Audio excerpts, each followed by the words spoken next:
देखो आज हम देखेंगे विजयनगर एम्पायर। हाँ, मेडिवल हमारी ख़त्म हो गई है और मुग़ल के भी सारे वीडियो कंप्लीट हैं, बस एक बीच में रह गया था विजयनगर। विजयनगर एक बहुत इम्पॉर्टेंट सेक्शन भी है, पर इसको हमेशा ना इग्नोर किया गया है। प्रश्न आते हैं लेकिन इससे यूपीएससी में भी हो गया, पीसीएस में भी हो गया, मतलब विजयनगर से क्वेश्चन आए ऐसा हो ही नहीं सकता, और वेटेज भी है, वैल्यूएबल भी है। तो आज हम क्या देखेंगे? विजयनगर देखेंगे, विजयनगर की कहानी सुनाऊंगा, फिर विजयनगर के प्रश्न देख लेंगे। तो विजयनगर की ओवरऑल आपको एक अच्छी समझ बन जाएगी। ठीक है, तो देखते हैं विजयनगर। बेसिकली मोटा मोटा हम इस दौरान विजयनगर को देख सकते हैं। विजयनगर की ना स्थापना की कहानी सुन लो।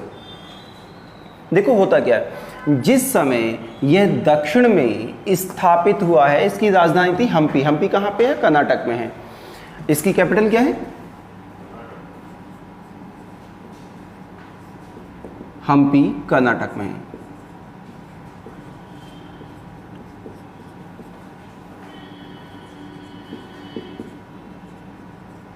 विजयनगर की कैपिटल क्या है? हम्पी कर्नाटक में। ठीक है, जिस समय हम देखते हैं कि उत्तर में, नॉर्थ इंडिया में देखो क्या चल रहा है।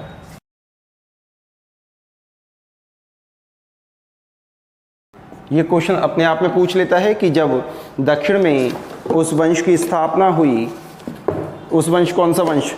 विजयनगर की स्थापना हुई, उस समय उत्तर में कौन है? तुगलक वंश है। और तुगलक वंश का हम क्या देखते हैं कि मोहम्मद बिन तुगलक रूल कर रहा है। मोहम्मद बिन तुगलक। मोहम्मद बिन तुगलक का ड्यूरेशन था 1325 से 1325।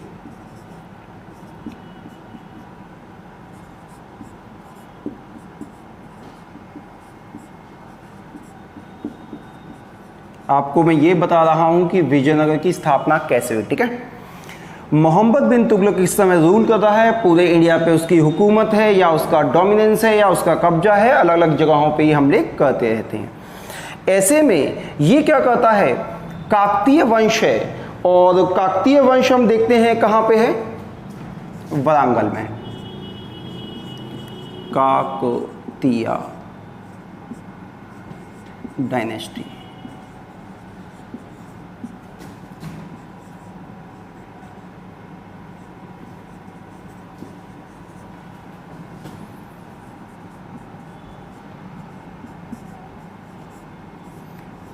काकतीय वंश है वरांगल में। ठीक है, तो हम क्या देखते हैं कि इनिशियल फेज में मोहम्मद बिन तुगलक का डोमिनेंस है। मोहम्मद बिन तुगलक के समय में ही एक काकतीय वंश है वरांगल में, और वरांगल कहाँ पे है? तेलंगाना में। ये कहाँ पे है? तेलंगाना में। इस तेलंगाना में दो सामंत काम कर रहे हैं।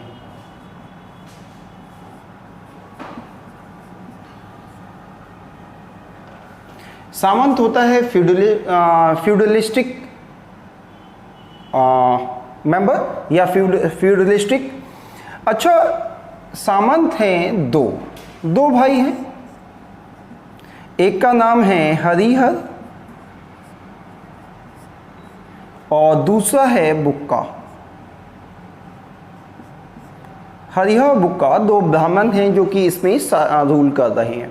होता क्या है कि मोहम्मद बिन तुगलक जब काकतीय वंश पे हमला करता है, तो ये दोनों काकतीय वंश छोड़ के कंपिली चले जाते हैं। जैसे ही मोहम्मद बिन तुगलक ने हमला किया, ये दोनों भाई इस राज्य को छोड़ के चले जाते हैं। इनका नाम याद रखना, एक है हरिहर और दूसरा है बुक्का। ठीक है, इसके बाद ये दोनों भाई शिफ्ट हो जाते हैं। ये दोनों भाई कहाँ पे शिफ्ट हो रहे हैं? कर्नाटका में। कर्नाटक में ये दोनों भाई शिफ्ट हो जाते हैं। ठीक, अब हम क्या देख रहे हैं? हरिहर बुक्का कहाँ हैं? यहां पर काम कर रहे हैं।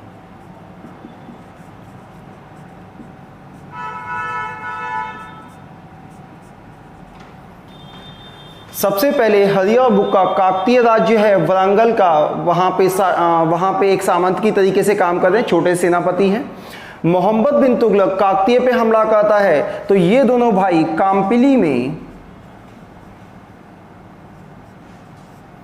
काम्पिली में जो कि कर्नाटक है वहाँ की सेवा में चले जाते हैं। मोहम्मद बिन तुगलक यहाँ भी हमला करता है और यहाँ हमला करता है, इन दोनों को बंदी बना लिया जाता है। बहुत उछल कूद कर रहे थे। इन दोनों को बंदी बना के क्या होता है, दिल्ली भेज दिया जाता है। और दिल्ली में अब ये लोग कहाँ आ गए, ये कहाँ पे है, दिल्ली में।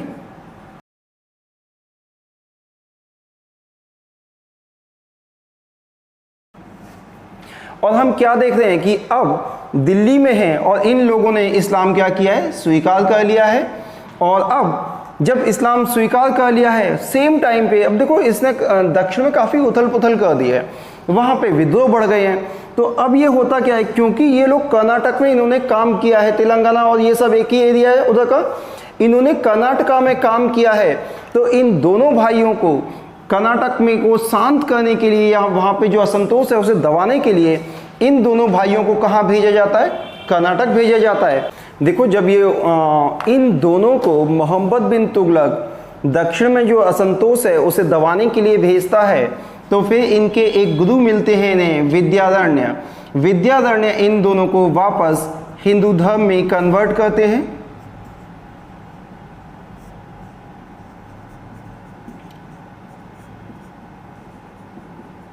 हिंदू धर्म में वापस आ जाते हैं और जहां कर्नाटक में इनको व्यवस्था करने के लिए भेजा होता है, ये वहीं पर विजयनगर की स्थापना करते हैं। विजयनगर यानी जीता हुआ शहर या जीता हुआ देश। तो यहीं पर कर्नाटक में ही इन्होंने किसकी स्थापना कर दी, विजयनगर की। इस तरीके से हमारे सामने क्या आता है, विजयनगर आता है। ठीक है, विजयनगर के साथ में ही बहमनी की भी स्थापना होती है। विजयनगर के साथ में ही बहमनी की स्थापना होती है। बहमनी क्या था कि मोहम्मद बिन तुगलक ने एक समय में कर्नाटक गुलबर्गा में अपनी राजधानी बनाई थी, दौलताबाद में, देवगिरी में इसने अपनी राजधानी बनाई है। वहाँ पे मुस्लिम सत्ता के लोग काफ़ी पहुँच चुके हैं। मोहम्मद बिन तुगलक वापस आ गया है, वापस आ गया तो इसने एक अपना गवर्नर वहाँ पे अपॉइंट किया हुआ है। गवर्नर का नाम है अलाउद्दीन हसन बहमन शाह। उसी व्यक्ति ने गुलबर्गा को अपनी राजधानी बना के बहमनी की स्थापना की है। तो बहमनी की स्थापना कब हुई,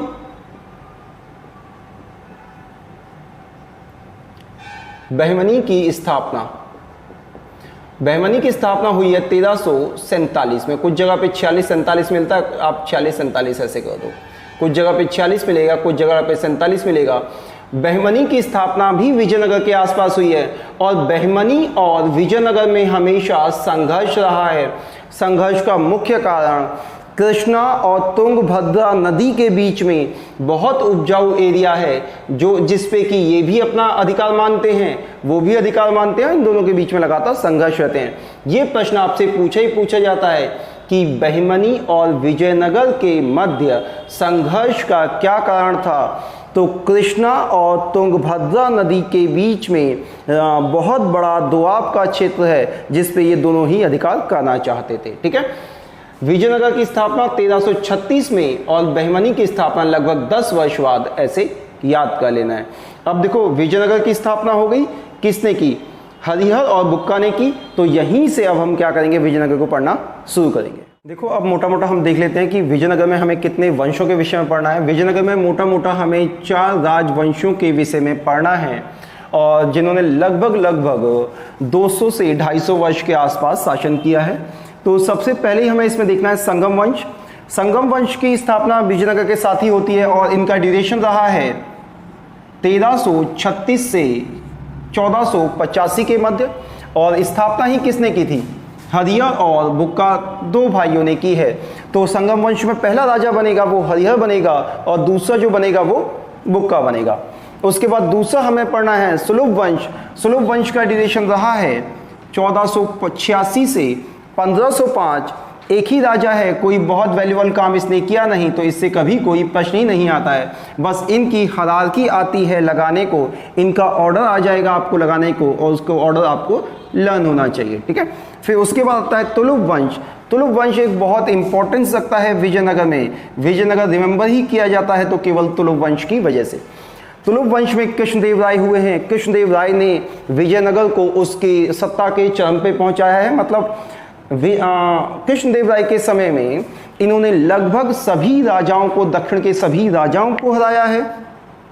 बाबर आया, सेम टाइम बाबर आया, लेकिन बाबर की कभी हिम्मत नहीं हुई कि वो दक्षिण की तरफ आए, क्योंकि यहाँ पे कृष्णदेव राय हैं। और बाबर अपनी आत्मकथा तुजू के बाबरी में लिखता भी है कि भारत का सबसे शक्तिशाली राजा कोई है तो वो कृष्णदेव राय हैं।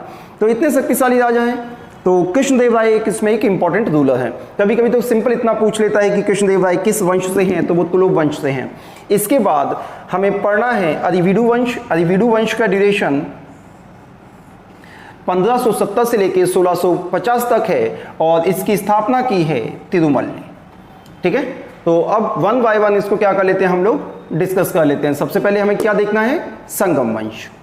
हम लोग देख लेते हैं कि हमें संगम वंश में कहना क्या क्या है। देखो संगम वंश से जितने भी प्रश्न हैं, देखो इसमें से आ जाएंगे, आपको बहुत ज़्यादा प्रश्न जाएगा नहीं। देख लेते हैं, संगम वंश की स्थापना किसने की, हरिहर ने की, 336 में की, अपने भाई बुक्का के साथ में मिलकर की। इससे क्या क्वेश्चन आता है, इनकी पहली कैपिटल इंपॉर्टेंट है, पहली कैपिटल है अणेगोंदी या अणेगोदी, दूसरी कैपिटल है हम्पी।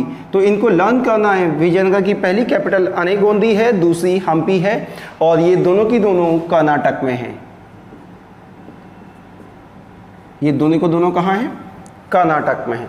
फिर इसका भाई बुक्का राजा बनता है। बुक्का का ड्यूरेशन है 1356 से 1377। इससे कोई खास क्वेश्चन बनता ही नहीं है, बस इतने है कि धीरे धीरे अपने राज को एक्सपेंड किया और रामेश्वरम तक पहुंच जाता है, तमिलनाडु तक।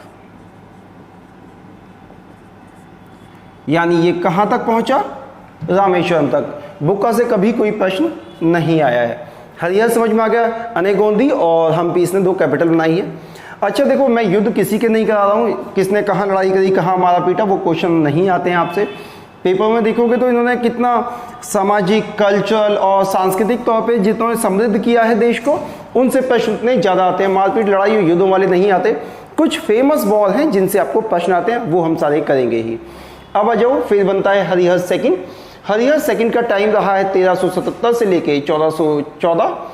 इससे एक ही कि ये पहला ऐसा राजा है जिसने महाराजा धीराज का टाइटल लिया है, अडॉप्टेड अ टाइटल और टेक अ टाइटल ऑफ महाराजा धीराज की उपाधि लिया इसने, ठीक है। फिर देखो, देवराय प्रथम और देवराय द्वितीय से संगम वंश के सबसे ज्यादा प्रश्न आते हैं। देवराय प्रथम से निकोलो दी कोंटी। निकोलो दी कोंटी एक फॉरेन ट्रैवलर है, इटली का है, इसने विजयनगर की यात्रा की है, बहुत पूछा जाता है, ध्यान रखना। निकोलो दी कोंटी, निकोलो दी कोंटी, कुछ जगह पे लिखो निकोलाई भी कहा गया है इसको। निकोलाई दी कोंटी ने विजयनगर की यात्रा की, कहां से आया है ये, इटली से आया है। एक प्रश्न आपसे ये बनता है। दूसरा प्रश्न देखो, देवराय सेकंड। देवराय सेकंड से कई सारे क्वेश्चन बन जाते हैं। देखो, इसको इमादी देवराय, गजबेटकर भी कहा गया है, गजबेटकर उपाधि लिया है हाथी को मारने की बाद। इमादी देवराय मतलब महान देवराय। इस तरीके से इससे क्वेश्चन क्या आता है, जैसे यहाँ पे निकोलो दी कोटी आया है, वैसे ही यहाँ पे फारस से अब्दुल रज्जाक आया है, ambassador of Persia, Abdul Razzaq. तो पूछा जाता है अब्दुल रज्जाक किसके समय आया और निकोलो दी कोटी किसके समय आया, ठीक है।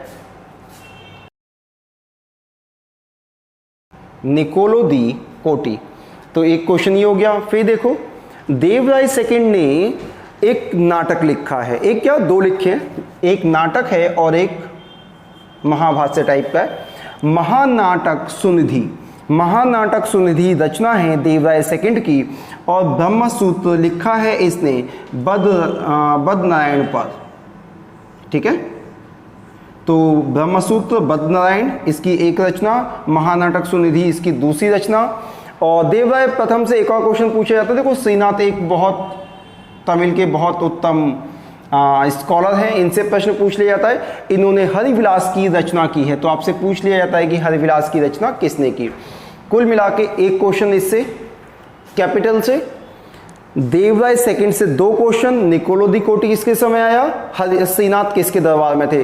3 क्वेश्चन हो गए, 3 क्वेश्चन और 2 क्वेश्चन किससे, 2 क्वेश्चन पूछता है वो देवराय सेकंड से 2 क्वेश्चन। तो टोटल मिला के इसमें 1, 2 और 5 क्वेश्चन करने हैं आपको। संगम वंश में 5 ही प्रश्नों से आपको आंसर मिल जाएगा, 5 के अलावा ज़्यादा क्वेश्चन नहीं करने, और 5 क्वेश्चन इस बोर्ड पर हैं ही।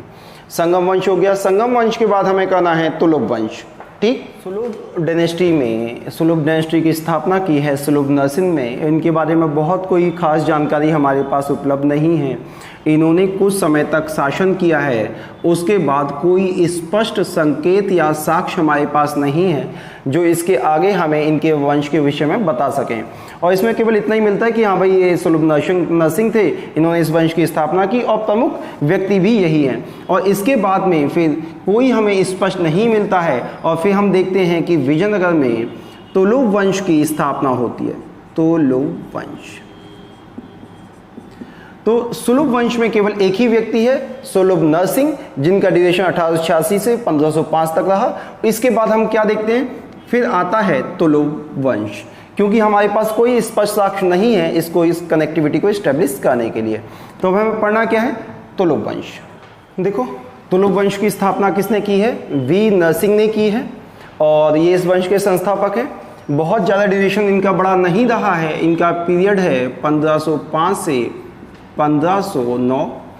अच्छा, इनके बाद इनका छोटा भाई है, वो इस वंश का राजा बनता है, जिसका नाम है कृष्ण देव राय। बेसिकली विजयनगर इतिहास में कृष्ण देव राय की वजह से ही फेमस है। तो कृष्ण देव राय का पीरियड देख लेते हैं।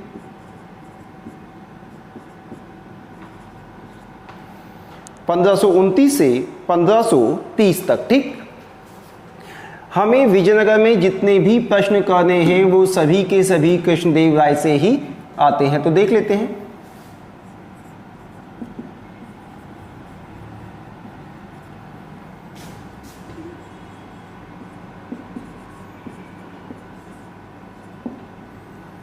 कृष्णदेव राय, ठीक है, तो देख लेते हैं कृष्णदेव राय से प्रश्न। देखो हम क्या देखते हैं कि कृष्णदेव राय ने कुछ उपाधियां ली हैं जिनसे प्रश्न आ जाता है। Adopted the title of Andhra Bhoj, number 2 Abhinav Bhoj, number 3 Andhra पिता, नंबर 4 यवन राज स्थापनाचार्य। देखो बहमनी राज्य था, बहमनी राज्य टूटा और वो 4-5 राज्यों में विभाजित हो गया, जैसे अहमदनगर, बीजापुर, गोलकुंडा, बीदर, बरार। ठीक है, अब होता क्या है कि जो बीदर का राजा है उसको बाकी सारे मुस्लिम स्टेट मिल के बंदी बना लेते हैं। ये भी बहमनी से टूटा हुआ है। कृष्णदेव राय क्या कहते हैं, बीदर के राजा को उन सब की कैद से निकाल के वापस पुनः स्थापित करते हैं। इसीलिए इनको कहा गया यवन राज स्थापनाचार्य, यानी रेस्टोरर ऑफ बीदर, यानी बीदर के राज्य को, बीदर के राजा को कैद से निकाल के उसके राज्य में पुनः स्थापित करना। ठीक है, तो ये 4 उपाधियां हैं जो बहुत आपसे पूछी जाती है। अब कुछ और क्वेश्चन देख लेते हैं। देखो कुछ और प्रश्न देख लेते हैं कृष्णदेव राय से। कृष्णदेव राय के काल में कुछ विदेशी यात्री आए हैं, प्रश्न आता ही आता है, ध्यान रखना। जैसे डुआर्टे बारबोसा इम्पॉर्टेंट है 1, नंबर 2 डोमिंगो पेइज 2, फेरर लुइस 3। ये तीनों पूछे जाते हैं कि ये लोग कहाँ से आए हैं। They all are the Portuguese travellers. ये क्या हैं, सभी के सभी पुर्तगाली यात्री हैं, पुर्तगाल से आए हैं। Duarte Barbosa, Domingo Paes and Ferrer Luis was the Portuguese traveller. और देखो फिर कृष्णदेव राय ने जो निर्माण कराया है उससे प्रश्न आ जाता है। एक हजारा मंदिर बनवाया है, हजारा मंदिर, और दूसरा विट्ठल स्वामी मंदिर।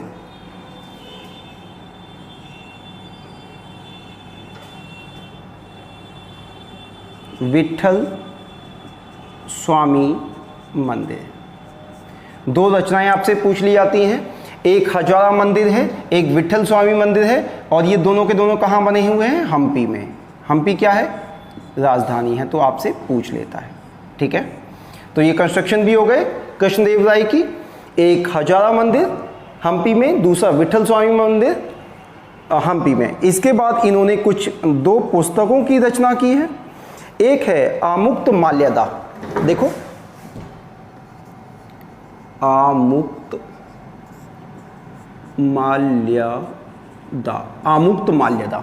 आमुक्त माल्यदा जो है वो तेलुगु भाषा में लिखी हुई है, और जामवंती कल्याण वो जो है वो संस्कृत में लिखी गई है। देखो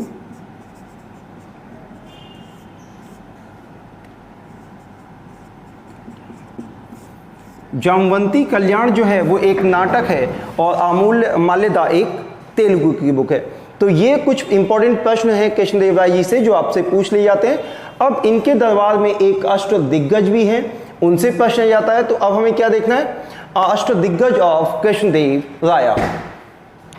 चलो अब हम देखते हैं अष्ट दिग्गज ऑफ कृष्णदेव राय। इंपॉर्टेंट है, इनसे प्रश्न जाता है। अल्लासीन पेड्डेना है, अल्लासीन पेड्डेना की बुक है मनुचरित्रम, और इनको कहा गया है आंध्र कवि पितामह। ये एक इम्पॉर्टेंट प्रश्न बन जाता है अष्ट दिग्गज से। अष्ट दिग्गज मतलब है क्या? Group of 8 poets, group of 8 poets. फिर दूसरा है नंदी तिम्मन। नंदी तिम्मन की परिजाता पहारम बुक है, नंदी तिम्मन की परिजाता पहारम। उसके बाद मध्या है, इन्होंने लिखा है राजशेखर चरितम। उसके बाद है ध्रुजुटी हैं, कलहस्ती महात्म्यम लिखी है। अल्लाह राजू हैं, सकरा मत्सारा लिखी है, इन्होंने सकरा मत्सारा लिखी है। और राम भद्रा हैं, संघारम लिखी है। इसके बाद तेनाली रामा इसमें इम्पॉर्टेंट है, तेनाली रामा की बुक पूछ ली जाती है। पांडुरंग महात्यम, पांडुरंग महात्यम बुक है, अच्छे तरीके से कर लेना, ये बुक पूछी जाती है। उसके बाद पिंगली है, राघव पांड्यम लिखी है इन्होंने। ये अष्ट दिग्गज हैं। अष्ट दिग्गज के कम से कम नाम याद कर लेना, किताबें ना हो तो अगर ऑप्शन में आता है एक गलत होगा तो आप पहचान पाओगे कि अष्ट दिग्गज कौन है। इसके अलावा हम कुछ कृष्णदेव राय से प्रश्न और देख लेते हैं, इसके बाद हमारे कृष्णदेव राय क्या हो जाएंगे? खत्म हो जाएंगे। देखो कृष्णदेव राय के बाद उनका भाई बैठता है गद्दी पे, जिसका नाम है अच्युत राय। 1530 से 1542 तक शासन किया है। कोई बहुत ज़्यादा उथल पुथल इसने शासन में की नहीं है। नुनीज़ ने यात्रा की है, पूछ लेता है कि नुनीज़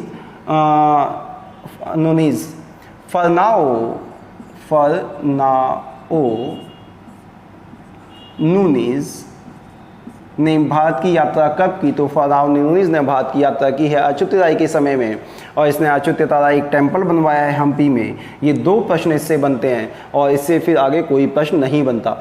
इसके बाद हम देखते हैं कि राजा बनता है सदाशिव। सदाशिव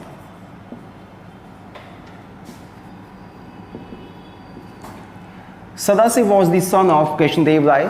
सदाशिव कृष्णदेव राय का बेटा है।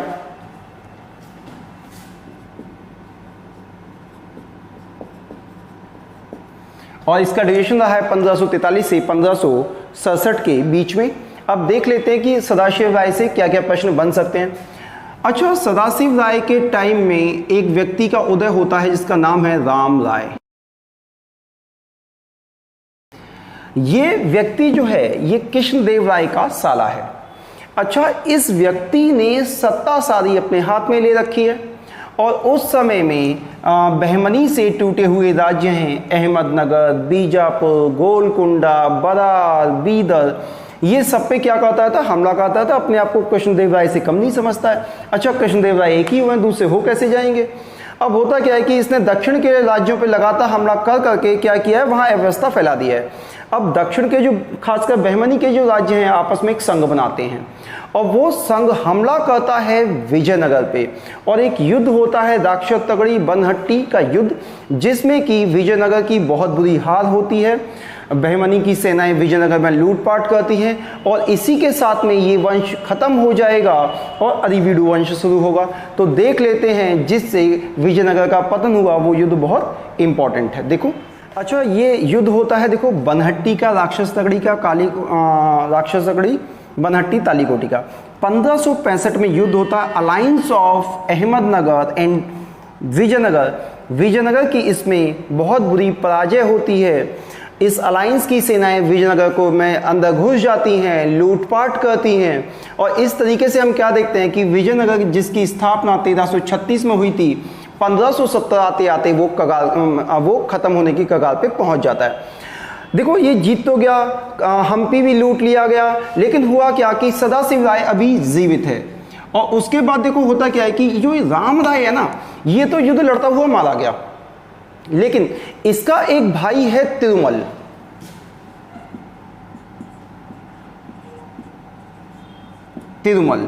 तिरुमल क्या कहता है, सदाशिव को हटा देता है और अरिवीडु वंश की स्थापना करता है। अरिवीडु वंश, तो पता चला अरिवीडु वंश कैसे आया और किसने स्थापना की। बनहट्टी के युद्ध के बाद सदाशिव को तिरुमल हटा देता है, जो कि राम राय का भाई है, और अरिवीडु वंश की स्थापना कर देता है। तो अब पढ़ना क्या है, अरिवीडु वंश। देखो अरिवीडु वंश आता है। अरिवीडु वंश की स्थापना की है तिरुमल ने 1570 से 1572। पेनुगोंडा आंध्र प्रदेश में है, इसको ही अपनी राजधानी बनाता है और शासन आरंभ करता है। इसके बाद हमें इनकी बहुत जानकारी नहीं मिलती, लेकिन बनहट्टी के युद्ध के साथ विजयनगर का तो पतन हो जाता है, और इसी के साथ विजयनगर हम क्या मान लेते हैं, समाप्त मान लेते हैं। आज के लिए इतना ही।